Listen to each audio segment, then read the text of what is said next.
ಧರ್ಮದ ಬಗ್ಗೆ ಬರೀ ನಾವು ಎಷ್ಟು ಬೇಕಿದ್ರೂ ಭಾಷಣ ಮಾಡ್ತೇವೆ. ನಾವು ಧರ್ಮದ ಬಗ್ಗೆ ನಾವು ಹಿಂದೆ ಇದ್ದೀವಿ. ನೀವು ಇಡೀ ವಿಶ್ವದಲ್ಲಿ ನೋಡಿ ಹೇಗಿದೆ, ಬೈಬಲ್ ಹೇಗಿದೆ.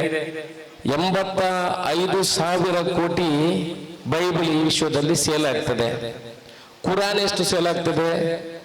36,000 ಕೋಟಿ ಕುರಾನ್ ಸೇಲ್ ಆಗ್ತದೆ. ನಮ್ದು ಭಗವದ್ಗೀತೆ ಸೇಲ್ ಆಗಿದೆ 16,000 ಕೋಟಿ ಆಗಿದೆ. ಹಾಗಾದ್ರೆ ನಾವು ಎಲ್ಲಿದ್ದೇವೆ? ನಮಗೆ ಇನ್ನೂ ಧರ್ಮದ ಬಗ್ಗೆ ಕಾಳಜಿಲ್ಲ. ಅದು ರಾಜಕೀಯದವರು ಮತ್ತೆ ಧರ್ಮ ಸಿಕ್ಕಿದ್ರೆ ಅದರಲ್ಲಿ ಎಷ್ಟು ಓಟ್ ಹೊಡಿಲಿಕ್ಕೆ ಆಗ್ತದೆ ಅಂತ ನೋಡ್ತಾನೆ. ಯಾರ ಮಗ ಹೋಗ್ಲಿ, ಯಾರ ಅಪ್ಪ ಹೋಗ್ಲಿ ತೊಂದ್ರೆ, ನಮ್ಗೆ ಎಷ್ಟು ಓಟ್ ಬರ್ತದೆ ಅಂತ ಮಾತ್ರ ನಮ್ಮ ಕ್ಯಾಲ್ಕುಲೇಷನ್. ನೀವು ಮುಸ್ಲಿಂ ಧರ್ಮದವರು ನೋಡಿ ಅಂತೆ, ಅವರು ತಪ್ಪೇನಂತ ಹೇಳುದಲ್ಲ. ಮುಸ್ಲಿಂ ಧರ್ಮದವರು ನೋಡಿ, ಇಷ್ಟಿಷ್ಟು ಚಿಕ್ಕ ಮಕ್ಕಳು 6 ಗಂಟೆಗೆ ಎದ್ದು 5 ಗಂಟೆಗೆ ಎದ್ದು ಅವರ ಧರ್ಮದ ಶಾಲೆಗಳಿಗೆ ಹೋಗ್ತಾರೆ. ನಮ್ಮ ಮಕ್ಕಳು ಧರ್ಮದ ಶಾಲೆನೇ ಇಲ್ಲ, ಅವರಿಗೆ ಭಗವದ್ಗೀತೆ ಬಗ್ಗೆ ವಿಚಾರಗಳೇ ಗೊತ್ತಿಲ್ಲ, ನಾವು ಹೇಳಿಕೊಡುವುದೇ ಇಲ್ಲ. ಈಗ ಅಲ್ಲಿ ಕೂತವರಿಗೆ ಒಂದು ಇಷ್ಟು ಜನ ಇದ್ದೀರಲ್ಲ, ಯಾರು ಭಗವದ್ಗೀತೆಯನ್ನು ಓದಿದವರು, ಫುಲ್ ಓದಿದವರು ಯಾರಂತ ಹೇಳಿದ್ರೆ ಇದರಲ್ಲಿ ಒಂದು 10 ಜನನೂ ಸಿಗ್ಲಿಕ್ಕಿಲ್ಲ. ನೀವು ಕೇಳಬಹುದು ಅಲ್ಲಿಂದ ಪ್ರಶ್ನೆ, ಇರು ಓದಿದಾರೆ ಅಂತ. ನಾನು ಪೂರ್ತಿ ಓದಲಿಲ್ಲ. ನೀವು ಪೂರ್ತಿ ನೀವು ಓದ್ತಾರೆ ಅಂತ ಹೇಳಿದ್ರೆ ನಾನು ಒಂತ ಓದಿದೆ, ಅರ್ಧ ಓದಿರೋ ಬಾಕಿ ಉಂಟು, ಒಂತ ಓದಿದೆ. ಅಂದ್ರೆ ನಾವು ಧರ್ಮದ ಬಗ್ಗೆ ಹೇಳುವುದಲ್ಲದೆ ಧರ್ಮದ ಬಗ್ಗೆ ಆದ್ಯತೆ ಕೊಡುವುದನ್ನು ನಾವು ಕಡಿಮೆ ಮಾಡಿದ್ದೇವೆ. ಎಷ್ಟು ಜನರಿಗೆ ಬ್ರಹ್ಮಾರ್ಪಣೆ ಬಿಡ್ಲಿಕ್ಕೆ ಗೊತ್ತಿದೆ? ಯಾರಿಗೂ ಗೊತ್ತಿಲ್ಲ. ಈಗ ಒಂದು 50 ಜನರನ್ನು ಕರೆಯುವುದು, ನೋಡಪ್ಪ ದೇವರಿಗೆ ಒಂದು ಬ್ರಹ್ಮಾರ್ಪಣೆ ಬಿಡಿ ಅಂತ. ಇದು ಭಟ್ರು ಹೇಳಬೇಕು. ಕೈ ಪತ್ತಲೆ ತುಳಸಿಲ ಪೂಡ ದೀಲೆ ಎಡತ ಕೈಟ್ಟು ನೀರು ಪಾಡ್ಲೆ ತೀರ್ತು ಬಿಡ್ಲೆ ಅಬುಕ ಪೂಡದ ತುಳಸಿಂದ ಕೆಬಿಡದೀಲೆ ಪೂಡು ಗೊತ್ತು ಬುಡದಿ ಕೊಡ್ಲೆ ಇಲ್ಲ ನೋಡಿ ಜನ ತುಳಸಿಲ ಪೂಡ ಅವಳಿ.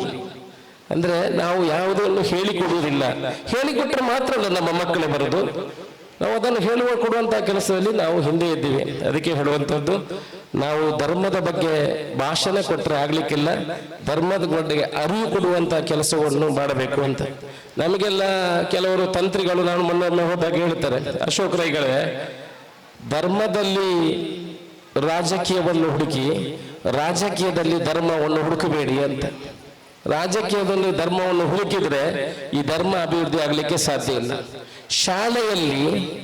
ಶಾಲೆಯಲ್ಲಿ ಮತ್ತು ದೇವಸ್ಥಾನದಲ್ಲಿ 2 ಕಡೆ ರಾಜಕೀಯವನ್ನು ಬಿಡಬೇಕು. ಆದ್ರೆ ಮಾತ್ರ ನಮ್ಮ ಧರ್ಮ ಅಭಿವೃದ್ಧಿ ಆಗಲಿಕ್ಕೆ ಸಾಧ್ಯ. ನಾವು ರಾಜಕೀಯ ಮಾಡೋದಲ್ಲಿ ಶಾಲೆಯಲ್ಲಿಯೂ ದೇವಸ್ಥಾನದಲ್ಲಿಯೂ ಇದನ್ನೇ ಮಾಡಿ ಈ ಧರ್ಮದ ಬಗ್ಗೆ ನಮಗೆ ಅರಿವು ಕಡಿಮೆ ಆಗಿರುವಂತದ್ದು. ಶ್ರಮಜೀವಿಗಳು, ಕೆಲಸ ಮಾಡುವವರು ಎಷ್ಟೋ ಜನ ಇದ್ದಾರೆ. ಎಷ್ಟೊಂದು ಕೆಲಸ ಆಗ್ಬೇಕಿದ್ರೆ ನಮ್ಮ ಶಶಿಧರಣ್ಣ ತರ ದುಡ್ಡು ಕೊಡುವವರು ಒಂದು ಕಡೆ ಆದರೆ, ಇನ್ನೊಂದು ಕಡೆ ಕೆಲಸ ಮಾಡುವವರು, ರಾತ್ರಿ ಹಗಲು ಕೆಲಸ ಮಾಡುವವರು. ಮೊನ್ನೆ ಒಂದು ಕಡೆ ದೇವಸ್ಥಾನದಲ್ಲಿ ನಾನು ಹೋಗುವಾಗ ಒಬ್ರು ಭಾಷಣ ಮಾಡ್ತಾ ಇದ್ರು.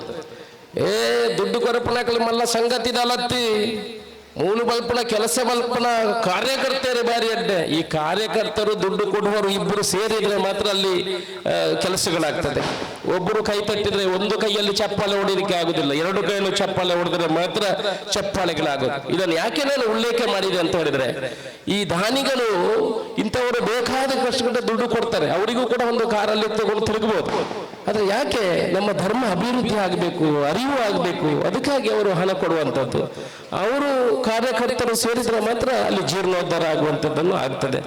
ಇವತ್ತು ಮಾತಾಡೋದಿಲ್ಲ ಅಂತ ಹೇಳಿಬಿಟ್ಟು ಮಾತಾಡೋದು ಸ್ವಲ್ಪ ಜಾಸ್ತಿ ಆಯ್ತು, ಇನ್ನು ನಿಲ್ಲಿಸ್ತೇನೆ. ಯಾಕಂತಂದ್ರೆ ಮಾತಾಡಿದ್ರೆ ಇನ್ನು ತುಂಬಾ ಉದ್ದ ಹೋಗ್ತದೆ. ನೀವು ಒಳ್ಳೆಯ ಕೆಲಸ ಮಾಡಿ ಅಲ್ಲಿಂದ ಇಲ್ಲಿವರೆಗೆ ಆ ಡೆಕೋರೇಷನ್ಗಳನ್ನೆಲ್ಲ ನೋಡಿದ್ರೆ ತುಂಬಾ ಸಂತೋಷ ಆಗ್ತದೆ. ನಮ್ಮ ಧರ್ಮದ ಬಗ್ಗೆ ಯಾವ ರೀತಿ ನಮ್ಮ ಮಕ್ಕಳನ್ನು ತೊಡಗಿಸಿಕೊಳ್ಬೇಕು, ನಮ್ಮ ಮಕ್ಕಳಿಗೆ ಇದರ ಅರಿವನ್ನು ದೇವಸ್ಥಾನಕ್ಕೆ ಕರ್ಕೊಂಡು ಬರಬೇಕು. ನಾವು ಒಂದು ದೇವಸ್ಥಾನಕ್ಕೆ ಹೋಗುದು ಫಿಕ್ಸ್ ಇಲ್ಲ, ದೇವಸ್ಥಾನಕ್ಕೆ ಫಿಕ್ಸ್ ಇರುವುದು ಬಾಕಿ ಎಲ್ಲ ಧರ್ಮದವರಿಗೆ ಇದೆ, ನಮಗಿಲ್ಲ. ನಮಗೆ ಬೇಕಾದಾಗ ಹೋಗ್ಬೋದು, ಬೇಕಾದಾಗೆ ಬರಬಹುದು. ಅದು ಎಲ್ಲ ಕಡೆ ಧರ್ಮದ ಬಗ್ಗೆ ಅರಿವು ಹೆಚ್ಚು ಆಗ್ತಾ ಇದೆ. ಯುವಕರು ಧರ್ಮದ ಬಗ್ಗೆ ಕಾಳಜಿ ಇರುವಂತದ್ದನ್ನು ನಮ್ಮ ಮಕ್ಕಳಿಗೆ ಕೂಡ ಅದನ್ನು ಹೇಳಿಕೊಡುವಂತದ್ದು ಆಗಬೇಕು ಇವತ್ತು.